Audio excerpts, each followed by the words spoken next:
자, 그러면 지난 두 번째 세션에 대한 Q&A 라운드 테이블을 시작하도록 하겠습니다. 제가 그 본 발표에 이어서 계속 사회를 맡게 될 건데요.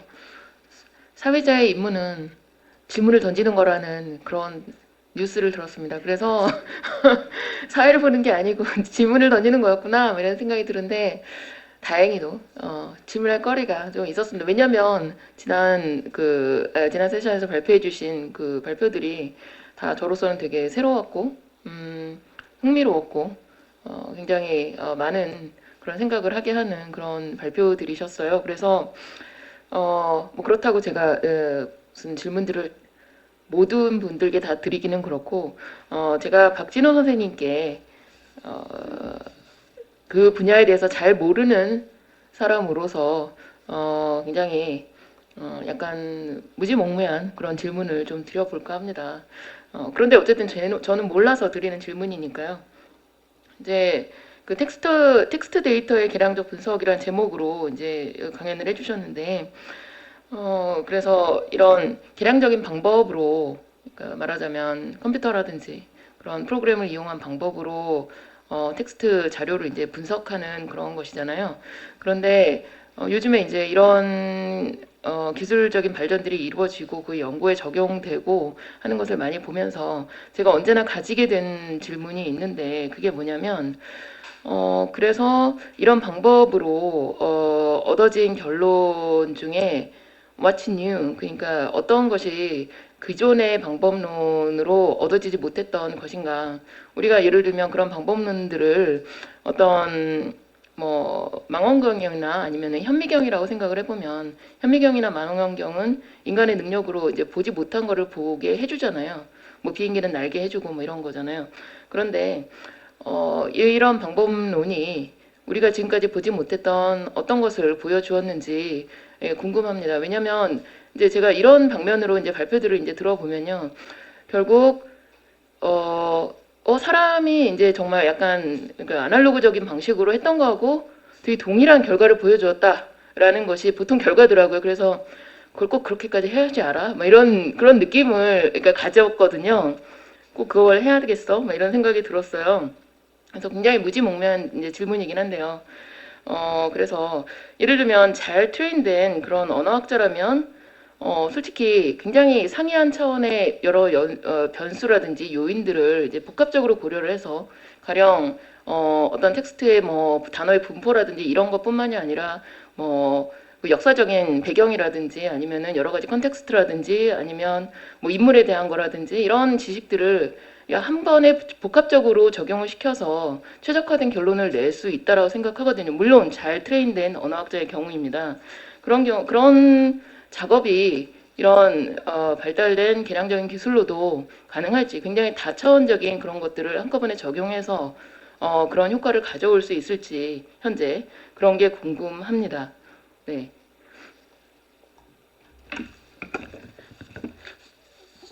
예, 오늘 제가 소개드린 사례 연구 중에 이제 잘 훈련된 인문학자가 수작업으로 얻을 수 있는 결과인데 그거를 그냥 기계로 재현한 것에 불과한 그런 경우도 있고 좀 그보다는 좀 더 나아갔다고 생각되는 경우도 있는데요. 그, 국어사 자료의 연대 추정 같은 경우는 뭐 제가 한국어의 역사를 연구한 저도 전문가 중에 한 사람이라고 자부하는데 저보고 처음 보는 어떤 옛날 텍스트를 주고서 이 텍스트의 연대가 언제쯤이냐고 알아맞혀 보라고 하면 뭐 아까 발표에서 말씀드렸듯이 대략 뭐 16세기 후반쯤 되는 것 같다, 17세기 전반쯤 되는 것 같다 정도까지는 저도 말할 수 있을 것 같은데 뭐 16세기 전반 중에서도 이건 1620년대, 1520년대인 것 같다, 뭐 1530년대인 것 같다 그런 정도까지의 정확도로는 저도 말할 수 없을 것 같고 저뿐 아니라 이제 국어사 전문가들 누구에게 물어봐도 아마 상황은 좀 비슷할 것 같습니다. 그래서 어, 그 저희 국어사 전문가 그쪽 도메인 전문가들이 오랜 트레이닝을 통해서 알고 있고 느끼고 있는 것들 그리고 저희가 그런 직관이나 이제 수작업을 통해서 추출해낼 수 있는 패턴이나 피처 이런 것뿐 아니라 우리 인간 전문가는 포착하지 못하는 뭐 더 세밀한 패턴까지도 이 기계는 좀 뽑아내고 있는 게 아닌가라는 생각이 들어서 그래서 이제 좀은 더 한 걸음 좀 더 나아가지 않았나 이렇게 생각이 되고요. 그다음에 이제 두 번째로 소개해드린 거는 뭐 인간이 훨씬 잘하죠. 다리를 들었을 때 이게 브릿지인지 레그인지는 기계보다 훨씬 더 빨리 이제 딱 문맥과 세상에 관한 지식을 이용해서 훨씬 판단을 잘 하는데, 근데 이제 우리가 앞으로 인간과만 소통하는 게 아니라 기계와도 소통을 할 건데, 아마 앞으로 머지않은 미래에 집집마다 가사 도움 로봇이 아마 나올 건데, 뭐 조기를 사와라고 했는데 생선 조기를 안 사오고 그 저기 장례식장에 갖다 꽂는 그런 깃발을 사온다든지 그러면 굉장히 난감할 거잖아요. 그러니까 이제 그 인간은 잘하는데 기계가 인간만큼은 아니라도 좀 인간 가깝게 좀 뭔가 일을 알아서 척척 잘 해주게 된다면 아마 우리의 생활이 훨씬 더 편리하고 좀 속 터지는 일이 적을 것 같은데요. 그래서 이제 뭐 그런 두 번째 소개한 거는 약간 그런 차원의 약간 연구였다. 그러니까 이제 인간만큼 못하는 거는 뭐 너무나 당연한 거고, 그래서 인간만큼 잘하는 거를 기대하기 좀 어려운 거였고요. 그다음에 이제 그 예컨대 두보의 시에 대해서 제가 이제 그 당나라 때 두보와 비슷한 시기에 한 10명의 시인을 이제 기계학습 모델이 이게 두보 시인지 아닌지 판정하라라고 했을 때 90% 약간 넘는 정확도로 판정을 하긴 했는데 아마 두보 전문가라고 판정하면 훨씬 더 정확하게 아마 할 겁니다. 그리고 전통적으로는 작품을 거의 다 외우다시피 하는 그런 학습 방법을 택했다면 더 뭐 100%에 가까운 정확도로 예측할 텐데요. 그러니까 이거는 그 연구는 제가 기계학습 모델이 인간 전문가만큼 정확한 정확도로 판정을 잘 하게 만들겠다라는 데 목적이 있었다기보다 그런 기계학습 모델을 만들므로써 부산물로서 그 기계학습 모델이 이 시는 두보의 시다라고 판정할 때 어떤 피처에 주목을 했는가라고 제가 아까 보여드린 것 중에 피처 임포턴스 맵이라는 게 어떻게 보면 제 연구의 목적이었는데요. 그렇게 해서 이 기계학습 모델이 뽑아낸 두보 작품의 특징 중에는 저 두보 작품을 많이 읽어본 저로서도 그래 맞아 이 두보 시에 이런 식구가 많이 나왔어라고 뭐 나보고 두보의 시의 특징적인 식구절 좀 머리에 떠올려봐라고 했을 때 저 스스로도 떠올릴 수 있었던 것들도 있었지만 저는 스스로 떠올리지는 못했는데 기계가 뽑아놓은 걸 보니까 무릎을 치면서 그래 네가 뽑아놓은 거 보니까 진짜 두보 시의 특징인 것 같아 라고 싶었던 것도 꽤 많이 있었거든요. 그리고 이제 저보고 머릿속에 떠올려 보라고 하면 아마 시간이 훨씬 더 오래 걸리고 뭐 한 수십 개밖에 못 뽑았을 것 같은데 이제 이 기계학습 모델은 뭐 훨씬 더 빨리 또 훨씬 몇백 개를 뽑아주니까 우리 인간이 작업하는 것보다 좀 더 수량적으로 더 풍부하게 그리고 더 효율적으로 두보시의 특징을 뽑아줄 수가 있겠고, 근데 그게 기계가 뽑아준 것 중에는 노이즈도 물론 있어요. 근데 이제 그런 노이즈는 그러니까 인간이 그걸 보면서 걸러내고 하는, 그러니까 이제 기계에만 의존할 것도 아니고 기계와 인간의 협업을 통해서 그래도 좀 더 효율적이고 나은 연구가 가능하지 않나 생각이 되고요. 마지막에 시간이 없어서 소개 못 드린 토픽 모델링 같은 경우는 이제 두보의 시의 토픽들을 기계가 스스로 알아서 찾고 각각의 토픽에 속하는 키워드들을 또 알아서 찾아주는 기법인데 이제 두보 시를 많이 읽어본 사람들은 두보 시가 또 몇 개의 토픽으로 어떻게 분류가 되고 어떤 시가 어떤 토픽에 속하고 그 해당 토픽에 자주 출연하는 키워드가 뭔지 또 머릿속으로 떠올릴 수 있지만 역시 이것도 두보 시 전문가들이 하는 것보다 더 풍성한 키워드를 많이 뽑아주고 좀 효율적 측면에서는 좋은 점이 있지 않나 생각이 됩니다. 물론 정확도는 전문가가 눈으로 봤을 때는 좀 떨어지고 노이즈도 섞여 있겠습니다만 그래서 이제 뭐 간단히 요약을 하면 인간 전문가는 찾아내지 못하는 좀 미세한 패턴을 기계가 찾아주는 경우도 있다. 그리고 어떤 경우는 그거를 더 인간보다 풍성하게 빨리 뽑아주니까 효율적인 면도 있다. 상투적인 대답인 것 같습니다. 이 정도 하겠습니다. 네. 예, 의문의 현답 감사드립니다. 어, 저기 이 패널, 그러니까 말하자면 발표자들 사이에서도 서로 질의응답이 가능한 거죠. 플로어에서도 해주셔도 되고요. 예, 네, 저 이남이라고 합니다. 저는 UCLA에서 현대사를 가르치고 있고 세 분 발표 정말 잘 들었습니다. 근데 제 질문은 일단은 고태우 선생님께 드리도록 하겠습니다. 왜냐하면 제가 사실 저도 개인적으로 제 스스로는 그 환경사에 대해서 연구를 한 적은 없지만 워낙에 환경 문제가 심각하다 보니까 저 스스로도 그야말로 어떤 그 위급함을 느껴서 최근에 환경사를 시도를 해보고 있습니까? 연구로서 하는 것이 아니고 학생들에게 이제 그 클래스를 하고 있는데 사실 저로서는 이 여러 가지 면에서 선생님의 발표를 듣고 굉장히 고무가 됐었는데 아시겠지만 사실 인문학자들 중에서도 이 환경 문제를 심각하게 받아들이고 있는 학자들이 많고 그리고 새로운 여러 가지 방법론들을 접근하고 있는 학자들도 많은데 제가 궁금하게 생각되는 것이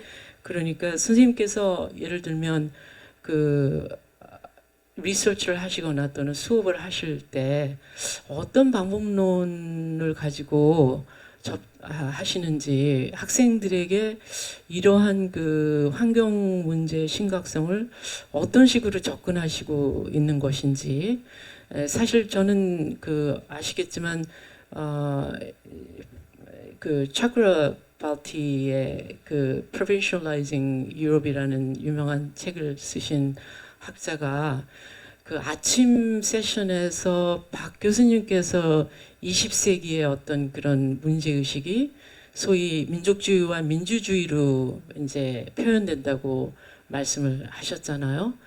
그런데 우리가 환경 문제를 접근하는 데 있어서는 그 문제 제기를 넘어서는 그러니까 그 두 개의 어떤 패러다임을 가지고서는 우리가 지금 당면하고 있는 환경 문제는 사실 해결이 안 된다라는 그런 말하자면 새로운 어떤 어프로치를 생각하고 계시는데 그런 움직임들이 어느 정도까지 좀 진행되고 있는지 국내에서 특히 이제 역사 쪽에서 환경사를 접근하시고 있는 분들 그리고 이제 그것과 같이 이제 사실 클래스룸에서의 상황은 좀 더 다를 것 같아요. 학생들과 수업을 할 때 이루어지는 상황은 좀 더 다를 것 같아서 그 문제는 어떻게 접근하고 계시는지 예를 들면 우리가 지금 인문학에 대해서 아침부터 계속 많은 얘기가 오고 갔는데 그리고 인문학이 어떻게 하면 소위 이제 interdisciplinary 돼야 되는가를 많이 얘기를 했었는데 과연 그런 티칭에서도 그런 interdisciplinary approach가 진행이 되고 있는지 그렇다면 어떤 식으로 좀 진행이 되고 있는지 이거는 제 개인의 관심사이기도 해서 이렇게 질문을 드려봅니다. 감사합니다. 예, 이남희 선생님 감사합니다. 제가 아까 인사를 못 드렸는데요. 사실 오랜만에 예전에 한참 전에 뵙고 처음 이렇게 뵙게 됐습니다. 예, 좋은 질문 감사하고요. 사실 저도 똑같이 고민하고 있는 그 지점인데요.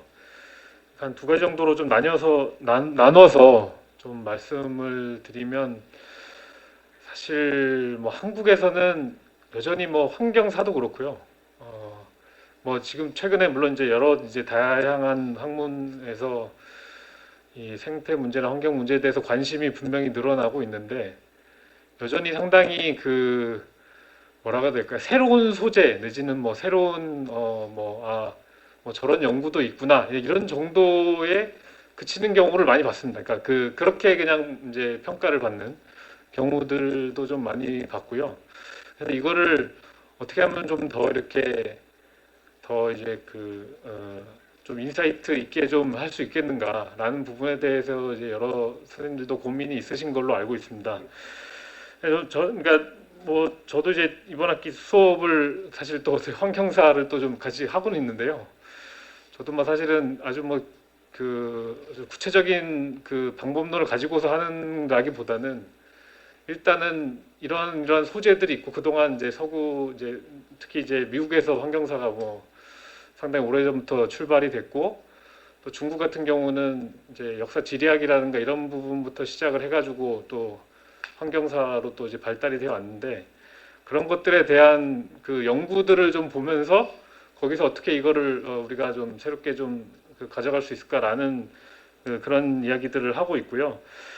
사실은 이게 역사 영역이라는 부분이 그러니까 이제 뭐 제가 아까 뭐 실천 뭐 이런 말씀을 드렸지만 역사 영역이라는 부분은 역시 과거를 아무래도 생각을 하는 기본적으로는 우리가 보기 때문에 최근에 어떤 이런 앞으로에 있을 이런 이슈들을 곧장 이렇게 연결하는 거는 뭐 쉬운 작업은 아닌 것 같습니다. 이제 그거를 다만 과거에 정말 이러이러한 상황들이 있었는데 이러이러한 상황이 잘 된 것 같이 이렇게 보이는데 그렇지 않은 면들도 많고 그렇지 않은 면들이 그러니까 근데 뭐 환경 오염이라든지 오늘 말씀드린 환경 오염이라든지 혹은 어떤 동물과의 관계라든지 이런 부분들에서 새로운 부분들을 어쨌든 과거 역사 속에서 계속 이제 이야기를 해주고 또 그것이 갖는 어떤 그 함의들을 좀 계속 이렇게 발굴하고 또 이제 발신하는 작업들이 필요하지 않을까 싶고요. 당장 이제 기후 변화 관련해서는 사실 최근에는 그 분야가 이제 많이 이제 역사학에서도 이제 확대가 되고 있는데 기후사라는 이제 클라이밋 히스토리 영역으로 이제 확대가 되고 있는데 그 영역은 좀 더 방문론적으로 발달이 되고 있는 것 같습니다. 그러니까 이제 과학이나 이제 뭐 고고학 혹은 이제 기상 기후학 이런데 지리학 이런 데서 이제 해왔던 고기후의 어떤 상황들 혹은 고생태의 어떤 상황들을 하고 그런 이제 문헌에서 나타나지 않는 이제 그런 것과 이제 문헌에 이제 보이는 것들을 이제 이걸 연결시켜 나가는 이제 그런 작업들이 이제 뭐 선생님께서 아시겠지만 이제 그런 것들을 진행을 하고 있고 그런 거를 저는 이제 수업에서 이제 많이 그러니까 좀 소개를 하면서 이런 연구들이 있고 앞으로 이런 게 좀 더 우리도 단순히 문헌에만 머물 게 아니라 이제 이런 그 어떤 새로운 다른 이제 학계에서 학문 분과에서 하고 있는 것들을 그 자료들을 적극적으로 가져와서 우리도 좀 이제 해석을 해 나가야 된다. 아직 좀 초보 단계이고요. 이제 그런 것들을 계속 좀 강조를 하고 있는 상황입니다. 근데 이제 약간 말씀하신 어떤 민족주의 뭐 이런 뭐 민족주의라든가 이런 부분과 해결될 수 없는 그런 어떤 차원과 관련해서는 역시 인간이란 존재가 뭐 지금 뭐 앤스로포신 그 인류사 담론에서도 얘기를 하다시피 인간이란 존재가 상당히 어떻게 보면 작은 존재에서 시작을 해가지고 지금 어마어마하게 큰 존재가 됐는데 이 지구 환경 전체를 바꿀 만한 근데 그 바꿀 만한 존재이지만 한편으로는 그런 상황이 됐기 때문에 우리가 이제 위기에 봉착했던 그런 역설적인 거를 어떻게 좀 계속 좀 강조해 나갈 것인가 이거가 사실 좀 쉽진 않고 차크라바티 같은 경우 너무 말이 좀 길어서 답변이 길어서 죄송합니다. 차크라바티 같은 경우에도 사실은 그 분야에서 뭔가 그런 인식론적인 이야기들을 계속 해왔지만 사실은 역사학의 어떤 연구라든가 이런 걸로 보여준 거는 저는 별로 그렇게 많지는 않다고 생각이 듭니다. 그래서 일단은 어떤 그런 연구 성과들을 계속 내는 과정, 어떤 다른 학문 분과하고 연관이 되는 것들과 연관을 하면서 그런 연구 성과들을 계속 내고 그걸 통해서 계속 좀 이렇게 현재 문제도 좀 계속 발신해 나가는 작업들을 계속 해나가야 되지 않을까 이런 생각을 하고 있습니다. 네, 감사합니다.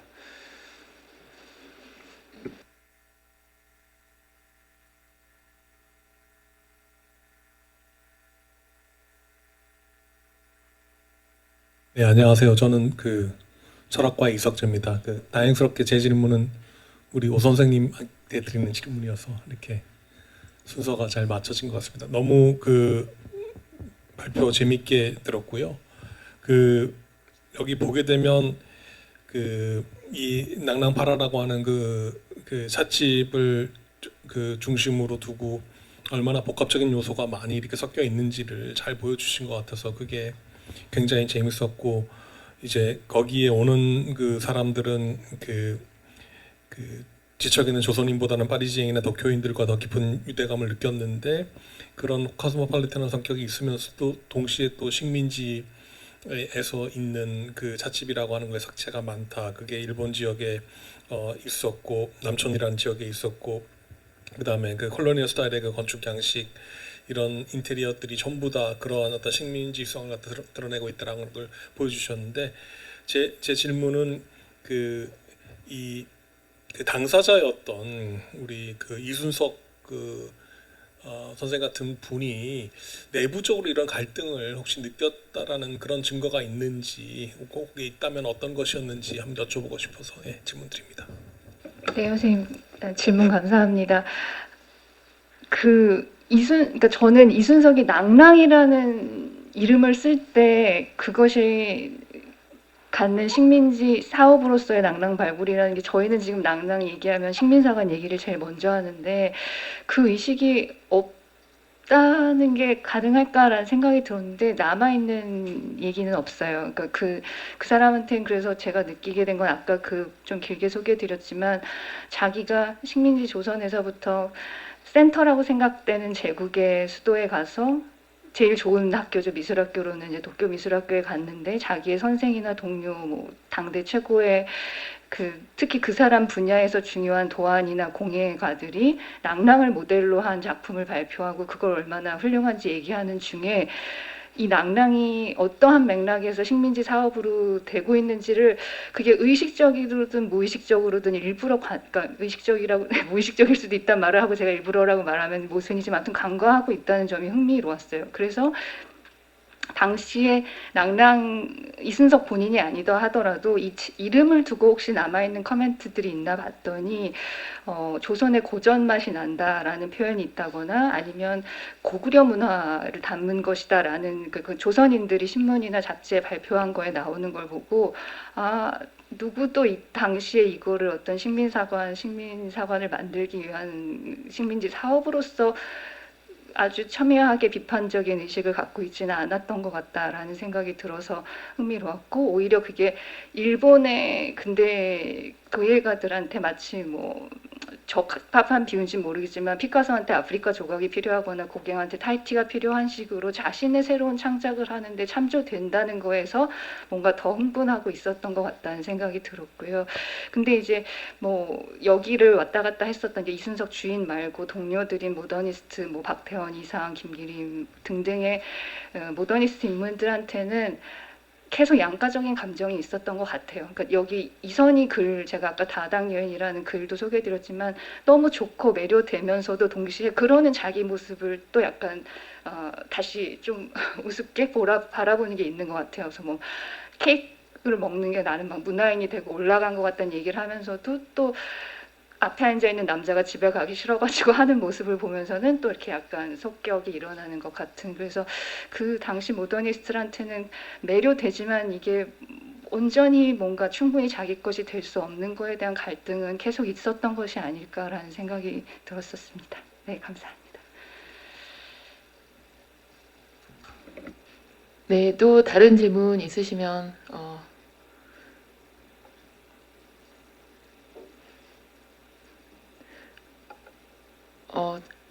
질문 생각하실 동안 제가 한 가지 또 질문 드릴 게 있는데 오인정 선생님께 질문 드리고 싶었습니다. 그 낭랑파라가 그 모델이 시세이도 파라 같이 그러니까 일본에 있는 그런 것을 모델로 했다라고 하셨잖아요. 그런데 선생님께서도 말미에 말씀하셨듯이 그 일본적인 것을 그대로 답습하는 것은 아니었을 것이다라고 말씀을 하셨던 것 같아요. 근데 어떤 거기에서 일어났던 어떤 문화적인 활동이라든지 아니면 거기에 참여했던 사람들의 어떤 그런 특성이라든지 혹은 전체 그 문화사나 이런 차원에서 그런 맥락에서의 어떤 의의라든지 역할 이런 점에서 시세이도 파라하고 예를 들면 비교를 했을 때 어떤 점이 크게 다른 것인지 그게 상당히 궁금합니다. 제일 다른 점은 차값인데요, 네. 시세이도 파라는 그때 당시 커피 한 잔이 50전, 그러니까 일본 도쿄 안에서도 가장 비싼, 네, 아무나 갈 수 당연히 없는 곳이었고요. 낭랑은 10전, 그러니까 5배인 거니까 동경 유학생들이 거기를 알았어도 자주 갈 수 있는 곳은 당연히 아니었다고 생각돼요. 예, 근데 이제 시쉐이도 파라를 모델로 하고 우리도 이제 그 시쉐이도 파라 자체가 아까 제가 짧게 말씀드린 것처럼 귀조자들, 해외 경험이 있는 일본인들이 이제 그들은 또 그 일본 밖의 모던을 상상하면서 모인 거겠죠. 자기가 유럽이나 뭐 미국에서 경험했던 것이 여기서 가능하기를 바라면서 만든 곳이고, 이순석은 본인이 이제 도쿄를 떠나서 경성에 돌아왔을 때 여기에 또 그런 뭔가 예술가들이 모이는 사교장이 만들고 싶었던 것이었을 텐데, 이제 모델로 한다고 해서 당연히 똑같아질 수는 없는 것 같고요. 이제 뭐 그거는 식민지 얘기할 때 계속 뭐 모방과 미끄러짐에 대한 이야기를 하는 것처럼 거기서 오는 것이 있었으리라 생각되는데, 제가 이번 발표하면서 흥미로웠던 거는 그 모델이라고 되는 것 자체 안에 이미 또 그 제국이나 서구에서 식민지의 맥락에서 만들어진 근대성이라고 하는 게 이미 잡혀 들어가 있는 상황에서 뭐가 온전한 원본 내지는 모델이 될 수 있을까? 이게 계속 서로가 서로를 참조하고 제국에서 식민지로 다시 식민지에서 제국으로 이동하는 중에 만들어지는 것이 아닌가, 그런 점이 조금 흥미로웠던 것 같습니다. 네. 지금 채팅칸에 권원익 선생님께서 질문을 주셨는데요. 권원익 선생님 혹시 마이크 켜시고 말씀해 주실 수 있으면 질문을 직접 해주시겠어요? 제가 네. 네. 예, 저도 너무 잘 들었습니다. 저는 그냥 궁금해서요. 이 프랑스 변정 선생님에 대한 질문인데, 프랑스 모더니즘의 영향을 크게 받았다고 말씀하셨는데, 그럼 왜 이 장소 이름을 당시 프랑스에서 많이 쓰는 살롱 데 때, 뭐 살롱 데즈 아티스트, 살롱이라는 말을 안 쓰고 주로 이제 영국적 저들 같으면 이제 남자들이 시가를 피면서 정치 얘기하고 신문을 읽고 또 서로 간의 정치, 서로 간의 정치 얘기를 하는 팔로라는 표현을 거기서 썼는지 궁금해서 여쭤봅니다. 네, 권호기 선생님 질문 감사합니다. 이순석이 나중에 이제 회고담을 남기는 데서 그 자기 낭랑파라 시절을 짧게 파리의 살롱 같은 곳이었다. 문화예술인들이 모여서 의견을 나누고 새로운 창작에 대해서 고민하는 곳이었다. 얘기를 하지만 사실 파리 살롱을 직접 경험해 보지 못했던 것이었고, 본인이 실질적으로 참조한 거는 제가 아까 말씀드린 것처럼 딱 하필 또 이순석이 도쿄에 유학하고 바로 그 다다음 해에 오픈을 하거든요.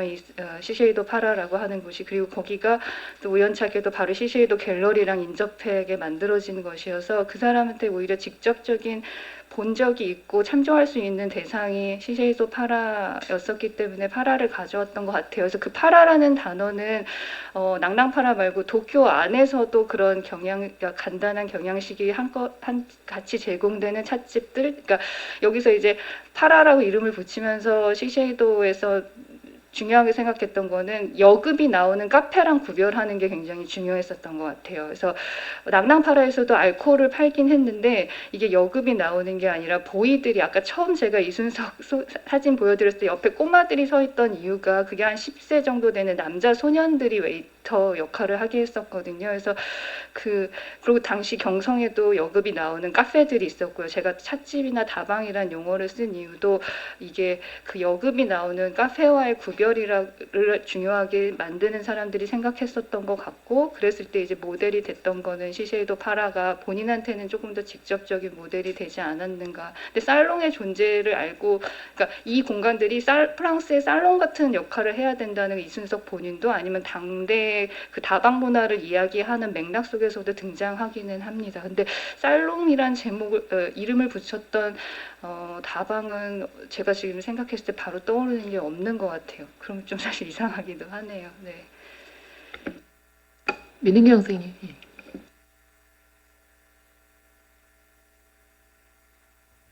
권은희 선생님 질문을 듣고 떠오른 질문이 하나 있고요. 그 다음에 오늘 패널 너무너무 재밌게 들었거든요. 그래서 패널리스트 세 분께 이제 같이 드리고 싶은 질문이 하나 있습니다. 오윤정 선생님께 직접적으로 드리고 싶은 질문은 영어에서 이제 parlor이라고 했을 때 전달되는 느낌은 상당히 좀 여성적인 공간, 뭐 이런 느낌이 굉장히 강하게 있거든요. 그래서 이 공간에 대해서 어떤 젠더적인 그런 분석은 안 해주셨는데, 만약에 그 시세이도 파라가 백화점에 입주한 공간이었다 하면 제 생각에는 쇼핑하는 여성들이 많이 방문하지 않았을까 그런 생각이 들어요. 그래서 그런 점에서는 도쿄의 파라하고 경성의 파라는 좀 차이가 있었던 게 아닌가. 그러니까 경성의 파라는 이제 남성 지식인들이 주로 다니고 이제 즐길 수 있는 그런 공간이지 않았을까. 그렇다면 이제 여성 소비자들도 이렇게 액세스가 가능한 그런 공간이었는지 이제 그런 게 좀 궁금하고요. 그다음에 이제 모든 발표자들께 좀 공통적으로 드리고 싶은 질문은, 아까 학장님이 이제 인문학의 과제를 말씀하시면서 이제 구체적이고 특수한, particular하고 unique한 그런 요소들을 이제 보편적인 담론으로 좀 끌어내고 이제 그 universal한 측면에서 다뤄질 수 있도록 하는 것이 또 인문학자의 임무가 아닐까 이런 말씀을 해주셔서, 관련해서 제가 이제 질문이 생긴 게, 예를 들면 이제 공예사라고 했을 때 대한민국의 또는 한국의 공예사가 세계의 공예사에 어떤 시사점을 던질 수 있을지, 제 생각에 그렇게 좀 확장을 한다면 한국을 전공하지 않는 분들한테도 굉장히 관심을 끌 수 있는 너무 좋은 주제라는 생각이 들어요. 그리고 예를 들면 오윤정 선생님께도 드리고 싶은 질문이, 경성의 그런 식민적 근대성, colonial modernity 하고 관련해서 역시 global modernism, 요즘 이제 그런 말씀들을 너무 많이 해가지고요, 글로벌한 모더니즘에 관심 있는 분들한테 이제 경성의 이런 모더니티가 어떤 것들을 좀 이렇게 시사할 수 있을지 그런 얘기를 들려주시면 너무 감사하겠습니다.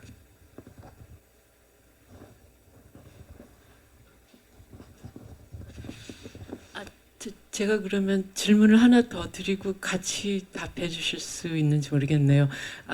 저기 박진호 선생님께 궁금했던 점은, 사실 이제 미국 안에서도 특히 이제 저희 UCLA 같은 경우에는 저희 휴머니티스 쪽의 딘이 상당히 오래전부터 휴머니티 소위 인문계 계통으로 박사학위를 받은 경우 앞으로 전망이 뚜렷하지 않아서 이제 그런 고민의 과정에서 저희가 4개의 휴머니티 이제 코र्스를 만들었는데, 그 중에 하나가 디지털 휴머니티스죠. 물론 이제 인바이러먼털 휴머니티스도 있고 메디컬 휴머니티스도 있고 여러 가지 휴머니티가 있는데, 그래서 제가 이제까지 가지고 있었던 그런 인식이라는 것은, 소위 우리가 디지털 휴머니티스 쪽은 물론 인문학적의 어떤 그런 범위를 넓히고 우리가 인문학에서 상상하고 있는 그 상상의 세계를 넓혀주고 세계관이 좀 바뀌어지는 것을 생각을 하고 있지만, 동시에 한편으로는 지극히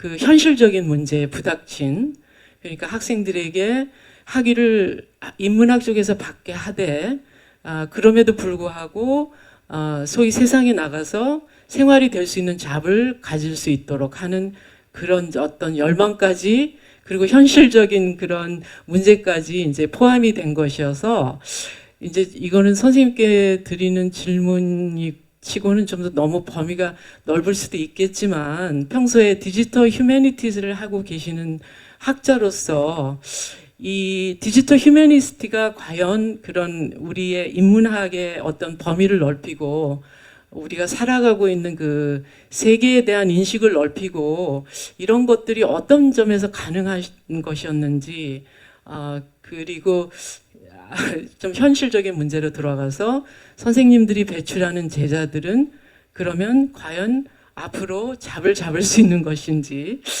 좀 너무 좀 속된 얘기가 된 것 같은데 그래서 너무 좀 궁금한 점이 평소에 궁금한 점이어서 좀 평소 생각하고 계시는 점이 있다면 저희들과 같이 좀 공유해 주십사 하는 부탁입니다. 죄송합니다.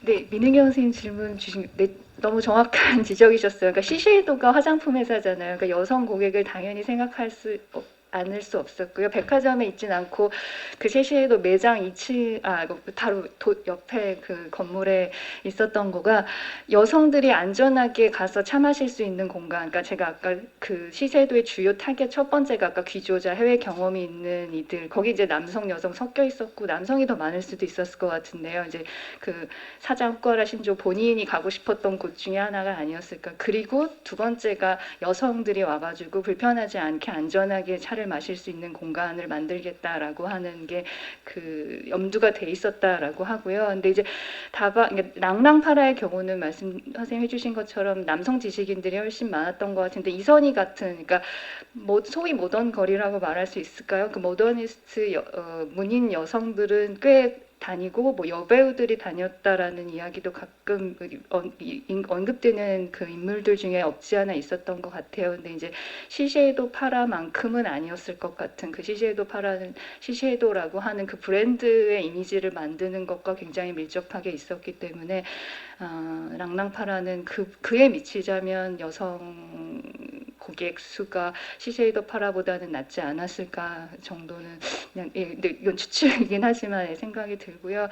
말씀해주신 것처럼 이게 글로벌 모더니즘으로 될 수 있으니까 저는 이 다방이 그런 그 도시의 네트워크를 만드는 공간 거점으로서의 역할을 할 수 있지 않았을까라는 생각을 하고 그 랑랑파라도 보기 시작했어요. 그래서 뭐 도쿄에 아까 말씀드린 것처럼 뭐 도쿄도 있을 수 있지만 타이완 타이베이에도 있을 수 있고 그다음에 샹하이에도 있을 수 있고 도쿄나 파리나 런던에도 있을 수 있는 그러니까 그 공간 안에서는 사실은 어딜 가도 사실은 거의 똑같은 모습의 음료와 뭐 음악과 맛있는 케이크와 이런 것들이 공유되는 이제 고기만 나오면 또 완전히 다른 그 각각의 지역적인 맥락이 있지만 그 다방 티룸이라고 하는 것을 통해서는 이렇게 공유되고 있는 글로벌한 네트워크가 만들어질 수 있지 않았을까라는 상상을 하면서 사실 좀 다른 지역이랑 비교하는 연구를 해보고 싶다는 생각도 하기도 했었습니다.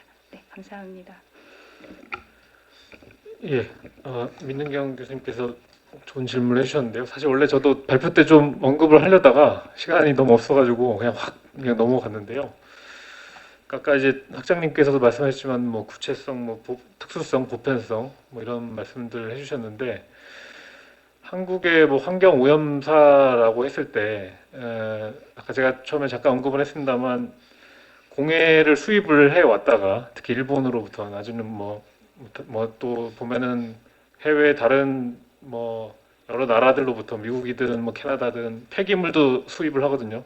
폐기물 수입해서 그러니까 7, 80년대 수입을 해 와서 그걸로 또 재활용을 한다든지 뭐 이런 양상들이 있고 그게 2000년대 들어와서는 본격적인 이제 한국에 있는 기업들이 이제 해외로 이제 글로벌로 이제 가면서 또 거기에서 나오는 여러 가지 물질 그 오염 물질들을 이제 배출하는 이제 그런 역할들을 하죠. 또 뭐 그 오염 물질뿐만 아니라 뭐 지금도 뭐 배터리 뭐 앞으로 뭐 전쟁이 되고 히토류 전쟁이 나오겠지만 그런 어떤 광물 자원이라든가 이런 부분들을 또 이제 흡수해 나가고 하는 과정들에 또 한국이 상당한 비중을 차지하면서 지금 GDP가 커지는 만큼 그런 역할을 해왔는데요.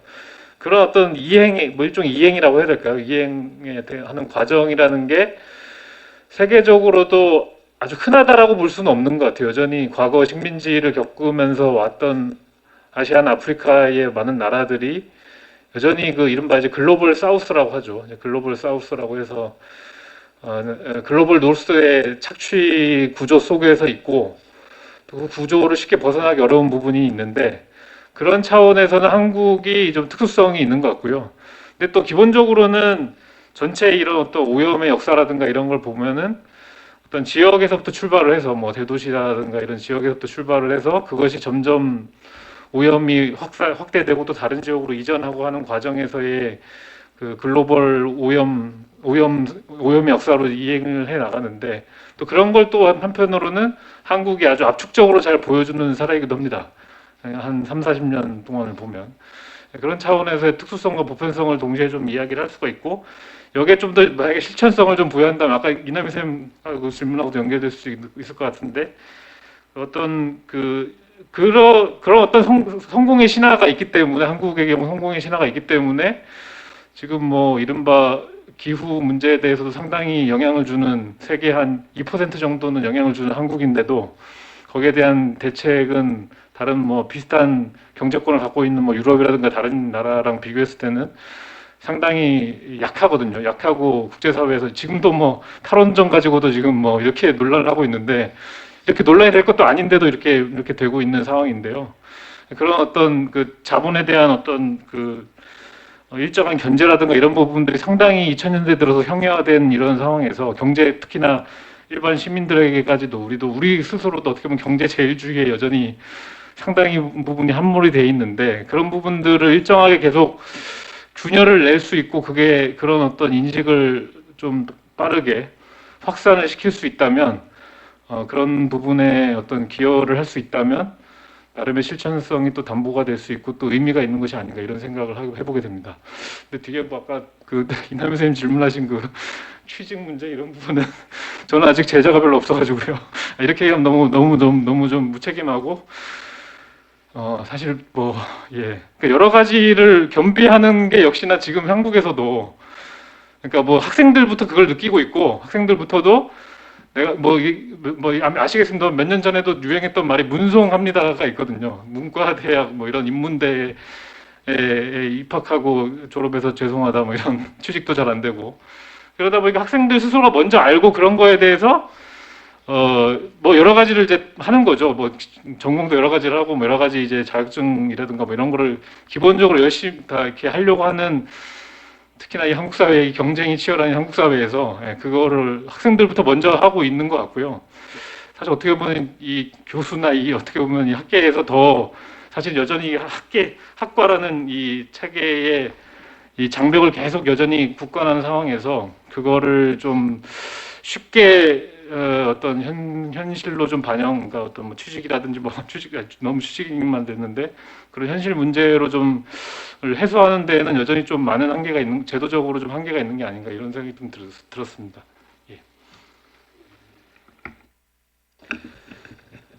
예, 그 이남희 선생님께서 그러니까 이제 어떤 이런 컴퓨테이셔널한 디지털적인 새로운 방법론을 활용하게 됐을 때 어떤 이제 자신의 원래 연구 대상을 바라보는 새로운 시각을 얻게 된다든지 새로운 관점을 얻을 수 있는 이런 측면에 대해서 질문을 해주셨는데, 예, 아주 정말 좋은 그 방향의 문제 제기라고 생각을 합니다. 그래서 어떤 테크놀로지의 발전이 어떤 학문 분야에서 그 이전에는 가능하지 않았던 새로운 연구를 가능하게 하고 풀리지 않던 문제를 풀리게 하는 그런 사례들이 아마 그 학문의 역사에서 많이 있는 것으로 알고 있는데, 제가 최근에 접한 것으로는요, 그 수학에서 뭐 몇백 년 동안 증명도 안 되고 반증도 안 되고 이렇게 내려오던 그런 유명한 정리 같은 것들이 있는데, 추측이나 이런 거, 이게 최근에 이제 컴퓨터를 활용한 이제 방법론으로 어떤 반리를 찾아서 반증을 한다거나, 아니면 뭐 좀 증명 비슷한 걸 한다거나 이런 일들이 이루어지고 있다고 합니다. 근데 이런 변화에 대해서 일부 수학자들은 컴퓨터가 한 것은 진정한 의미의 증명이라고 볼 수 없다라고 좀 거부감을 갖는 수학자들도 많이 있다고 하고요. 근데 일부 좀 더 그런 변화를 좀 더 잘 받아들이는 수학자들은 전통적인 방법으로 하지 못했던 거를 컴퓨터를 이용하니까 할 수 있게 되고 더 빨리 할 수 있게 되니까 그런 걸 적극적으로 활용해서 나쁠 게 없다라는 그런 시각도 있다고 합니다. 그래서 그 이런 우리 인문학 쪽에서도 예컨대 뭐 그 구글에서 그 수백 년 동안에 엄청난 양의 텍스트를 다 디지털화 해가지고 구글 엔그램 뷰어 같은 걸 공개를 하니까 어떤 우리가 생각하는 중요한 키워드들이 정말 굉장히 거시적인 관점에서 어떻게 사용 양상이 변해왔고 또 관련된 두 개의 키워드가 시대별로 서로 어떻게 세력 판도가 바뀌어 왔는지 이런 거를 이제 알아볼 수 있게 하는 그런 일들이 가능하게 되었습니다. 그래서 그러니까 특히 이제 약간 우리 인문학에서는 그런 거시적인 관점에서 한 사람의 인문학자가 전통적인 방법으로는 얻기 어려웠던 그런 퍼스펙티브를 좀 얻게 해주는 측면에서 상당히 많은 공헌을 이미 하고 있다고 생각이 되고요. 그리고 오늘 제가 좀 사례 연구로 보여드리고 싶었던 거는 그런 거시적인 관점뿐 아니라 어떤 경우에는 굉장히 미시적인 패턴 인식, 뭘 찾아내고 피처를 찾아내고 하는 것도 더 잘할 수 있다는 것을 보여주고 싶었고요. 그래서 뭐 작게는 그냥 방법론적인 측면, 또 좀 크게 얘기하면 이남희 선생님이 말씀하신 대로 그런 새로운 관점을 얻게 해준다는 측면에서 상당히 유용하고, 우리가 디지털적인 방법론을 인문학에서 그러니까 모두가 다 그쪽으로 달려가서 너무 지나치게 오버하이브이 되는 것도 문제겠지만 지금은 제 생각은 아직은 디지털 인문학을 좀 더 적극적으로 하는 학자가 지금보다 더 많이 나와도 괜찮지 않을까라는 생각을 하고요. 제가 했던 재밌는 연구 사례 하나 소개해드리면, 이제 주자학에서 중요시하는 키워드들 한 30여 가지를 주자의 저자학에서 어떻게 나타나는지, 또 한국의 문집자에서 어떻게 나는지를 좀 비교를 해서 벡터화해서 이렇게 했는데 흥미로운 차이들이 좀 나타났고요. 좀 재밌는 거 하나는 부처 불자, 귀신 귀자, 그다음에 귀신할 때 신자, 이것들이 한국 문집 자료에서는 벡터화해서 2차원 그래프를 그려보면 상당히 가까이 나타났습니다. 근데 주자의 저작에서는 부처 불자가 귀신하고 좀 멀리 떨어져서 나타났거든요. 그러니까 이제 한국의 유학자들, 지식인들은 부처라는 존재에 대해서 그냥 그런 신과 비슷한 존재로 인식을 하고 있었던 반면에, 사실 주자학이 불교, 특히 선종 불교의 영향을 상당히 많이 받아서 약간 좀 우주에 대한 어떤 형이상학적인 이론도 가지게 됐다는 것은 동양 철학사에서 유명한 얘기인데, 그러니까 오히려 주자학의 종주국인 중국, 특히 주자 자신은 부처를 그렇게 좀 귀신 같은 존재로는 생각하지 않았는데 오히려 조선에서는 그렇게 생각했다는 거, 뭐 이런 거를 하여튼 뭐 작은 사례지만 문제의식을 느끼지 못했다가도 그렇게 좀 디지털적인 방법론으로 약간 계량화해서 살펴보다 보니까 생각이 미치지 못했던 것에 대해서 문제의식을 얻게 되는 사례들도 꽤 있는 것 같습니다. 그래서 그런 연구가 문제의식이 그치지 않고 더 실제로 더 깊이 파고들어서 정말 어떤 차이가 있는지까지 연구로 이어지면 물론 더 좋겠죠. 그리고 이제 약간 실용적인 측면의 말씀도 해주셨는데, 그래서 지금 사실 학부 교육에서 모든 학생들이 다 연구자로 길러낼 수는 없는 것이고, 그 중에 일부는 대학원에 가서 계속 연구자의 길을 갈 것이고, 또 어떤 사람들은 뭐 이제 취업을 할 텐데요. 그래서 사실 우리가 교육자로서 두 부류의 학생에게 모두 다 도움이 되고 인생 평생 동안의 자양분이 될 수 있는 좋은 지식과 테크닉을 길러주면 좋을 텐데, 뭐 그런 디지털 인문학적인 그런 교육은 양쪽의 학생들에게 모두 다 도움이 될 수 있다는 측면에서 역시 그것도 인문학 학부 교육이 그쪽으로 너무 가도 문제겠지만, 지금은 너무 가서 문제는 아니고 지금보다 조금 더 해도 좋지 않나, 그렇게 생각을 하고 있습니다. 이상입니다. 채팅칸에 유영주 선생님이 질문을 조금 더 해주셨는데요. 직접 해주시겠습니까? 네. 네, 발표 감사합니다. 저도 굉장히 재밌게 들었고요. 거시적 큰 이야기, 중요한 이야기로 방향이 전환이 됐는데, 제가 한국어 타이핑이 느려가지고 약간 다시 지역적인 질문을 하게 된 거 좀 양해해 주시기 바랍니다.